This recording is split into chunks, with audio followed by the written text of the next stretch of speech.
ಎಲ್ಲರಿಗೂ ನಮಸ್ಕಾರ. ಇಂದು ನಾವು ನಿಮಗೆ ಫೋಟೋವಿನ ಸಹಾಯದಿಂದ ಮಾಡುವಂತಹ ವಶೀಕರಣ ತಂತ್ರವನ್ನು ಹೇಳಿಕೊಡುತ್ತಿದ್ದೇವೆ. ಈ ತಂತ್ರವನ್ನು ಮಾಡುವ ಮೂಲಕ ನೀವು ಇಷ್ಟಪಟ್ಟ ಸ್ತ್ರೀ ಅಥವಾ ಪುರುಷ ಅಥವಾ ಯಾರನ್ನ ಬೇಕಾದರೂ ಸಹ ನಿಮ್ಮ ಕೈವಶ ಮಾಡಿಕೊಳ್ಳಬಹುದು. ಈ ತಂತ್ರವನ್ನು ಮಾಡುವುದು ಹೇಗೆ ಎಂದು ತಿಳಿದುಕೊಳ್ಳುವ ಮೊದಲು ತಪ್ಪದೆ ನಮ್ಮ ಈ ವಿಡಿಯೋವನ್ನು ಲೈಕ್ ಮಾಡಿ.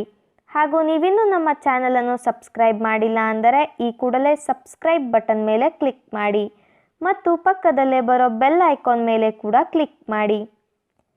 ಈ ತಂತ್ರವನ್ನು ಮಾಡುವುದಕ್ಕೆ ಒಂದು plane white paper, red marker pen ಹಾಗೂ ನೀವು ಯಾರನ್ನು ನಿಮ್ಮ ಕೈವಶ ಮಾಡಿಕೊಳ್ಳಬೇಕು ಅಂತ ಇರ್ತೀರಾ ಅವರ ಫೋಟೋ ಬೇಕಾಗುತ್ತದೆ.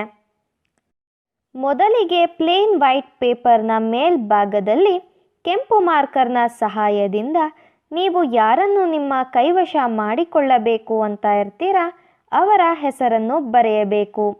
ನಂತರ ಪ್ಲಸ್ ಚಿಹ್ನೆಯನ್ನು ಬಳಸಿ ಅವರ ತಾಯಿಯ ಹೆಸರನ್ನು ಬರೆಯಬೇಕು.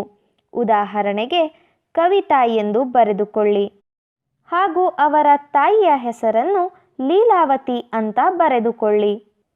ಹೆಸರನ್ನು ಬರೆದ ಬಳಿಕ ಹೆಸರಿನ ಕೆಳಗಡೆ ಒಂದು ಯಂತ್ರವನ್ನು ನೀವು ರಚನೆ ಮಾಡಬೇಕು. ಮೊದಲಿಗೆ ಚೌಕಾಕಾರದ ಒಂದು ದೊಡ್ಡ ಯಂತ್ರವನ್ನು ಬರೆದುಕೊಳ್ಳಬೇಕು. ನಂತರ ಅದರ ಒಳಗಡೆ 9 ಪುಟ್ಟದಾದ ಚೌಕಗಳು ಬರುವಂತೆ ಬಾಗಿಸಿಕೊಳ್ಳಬೇಕು. ನಾವು ವಿಡಿಯೋದಲ್ಲಿ ತೋರಿಸುತ್ತಿರುವ ಹಾಗೆಯೇ ರಚನೆ ಮಾಡಿಕೊಳ್ಳಬೇಕು ವೀಕ್ಷಕರೇ. ನಂತರ ಎಲ್ಲ 9 ಚೌಕಗಳ ಒಳಗಡೆಯೂ ಸಹ 9 ಅಂತ ಸಂಖ್ಯೆಯನ್ನು ಬರೆದುಕೊಳ್ಳಿ. ನಂತರ ಚೌಕದ ಕೆಳಗಡೆ ನಿಮ್ಮ ಹೆಸರನ್ನು ಬರೆಯಬೇಕು.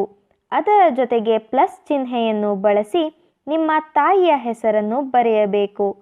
ಉದಾಹರಣೆಗೆ ದೀಪಕ್ ಅಂತ ಬರೆದುಕೊಳ್ಳಿ ಹಾಗೂ ನಿಮ್ಮ ತಾಯಿಯ ಹೆಸರನ್ನು ಭಾಗ್ಯ ಎಂದು ಬರೆದುಕೊಳ್ಳಿ. ನಂತರ ಪೇಪರನ್ನು ಫೋಲ್ಡ್ ಮಾಡಿ ನಿಮ್ಮ ಬಲಗೈನ ಮುಷ್ಟಿಯಲ್ಲಿ ಹಿಡಿದುಕೊಂಡು 7 ಬಾರಿ ನೀವು ಯಾರನ್ನು ನಿಮ್ಮ ಕೈವಶ ಮಾಡಿಕೊಳ್ಳಬೇಕು ಅಂತ ಇರ್ತೀರಾ ಅವರ ಹೆಸರು ಹಾಗೂ ನಿಮ್ಮ ಹೆಸರನ್ನು ಹೇಳುತ್ತಾ ಇಬ್ಬರು ವಶವಾಗಲಿ ಎಂಬ ಸಂಕಲ್ಪವನ್ನು ನೀವು ಮಾಡಬೇಕು ಹಾಗೂ 7 ಬಾರಿ ಅದನ್ನೇ ನೀವು ಪಠಿಸಬೇಕು. ಅದಾದ ಬಳಿಕ ನೀವು ಪೇಪರಿಗೆ ಅಗ್ನಿ ಸ್ಪರ್ಶವನ್ನು ಮಾಡಬೇಕು ವೀಕ್ಷಕರೇ. ಈ ರೀತಿಯಾಗಿ ನೀವು ಮಾಡುವುದರಿಂದ ನೀವು ಇಷ್ಟಪಟ್ಟವರು ಕೇವಲ 24 ಗಂಟೆಯ ಒಳಗಾಗಿ ನಿಮ್ಮ ಕೈವಶವಾಗಿ ಬಿಡುತ್ತಾರೆ. ಇದು ಬಹಳ ಶಕ್ತಿಶಾಲಿ ವಶೀಕರಣ ತಂತ್ರವಾಗಿದೆ.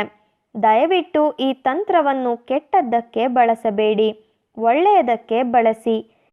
ಈ ತಂತ್ರವನ್ನು ಮಾಡುವಲ್ಲಿ ನೀವು ಯಶಸ್ವಿಯಾಗದಿದ್ದರೆ ಸ್ಕ್ರೀನ್ ಮೇಲೆ ಡಿಸ್ಪ್ಲೇ ಆಗುತ್ತಿರುವ ನಮ್ಮ ಗುರೂಜಿ ನಂಬರ್ಗೆ ಕರೆ ಮಾಡಿ. ನಿಮ್ಮ ಎಲ್ಲ ಕಷ್ಟಗಳಿಗೂ ಕೂಡ ಪರಿಹಾರ ದೊರಕಿಸಿಕೊಡುತ್ತಾರೆ. ಈ ತಂತ್ರ ನಿಮಗೆ ಇಷ್ಟ ಆದಲ್ಲಿ ವಿಡಿಯೋವನ್ನು ಲೈಕ್ ಮಾಡಿ, ಶೇರ್ ಮಾಡಿ ಹಾಗೂ ಕಮೆಂಟ್ ಮಾಡಿ. ವಿಡಿಯೋ ನೋಡಿದ ಎಲ್ಲರಿಗೂ ಕೂಡ ಧನ್ಯವಾದಗಳು.